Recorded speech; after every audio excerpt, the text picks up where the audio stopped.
So welcome Smit Jay. Thank you so much. Thank you for having me. કૃષ્ણાને background music આપવાનું છે કૃષ્ણાની વાતને, તો એ થોટ સાથે તમે કેવી રીતે શરૂઆત કરી?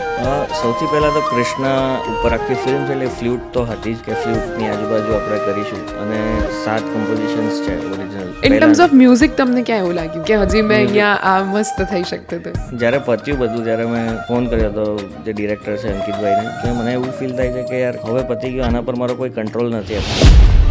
એ ગીત જ્યારે મેં સાંભળ્યું કીર્તિદાન ગઢવીના અવાજમાં, તો ખરેખર એમના બધા ગીતોમાં એ તમને ભક્તિ સંભળાઈ જ જાય. એમાં છે ને એક બહુ સરસ લાઈન છે એ મંત્રમાં, પારેવા ઉડે દિશે મનડા તારે ના જાઉં, નથી ત્યાં એ માળો તારો, નથી સરનામું તારું. તમે ઓડિયન્સને ગુજરાતી સંગીત માટે લોકો સાંભળી જ રહ્યા છે, પણ હજી પણ આપણે એને વધારે એના વિશે લોકોને કહેવું હોય તો તમે શું કહેશો? તો હું મને જે ભાષામાં સપના આવે કે જે ભાષામાં હું વિચારું એ ભાષામાં હોય તો હું વધારે એને કનેક્ટ કરી શકું. તમે જે રીતે અલગ અલગ સિંગર્સ જોડે તમારે કમ્પોઝિશન બહાર અમને બતાવી રહ્યા છો, તમારું ઝોનર શું છે? તમને કયા પ્રકારના ગીતો વધારે ગમે છે?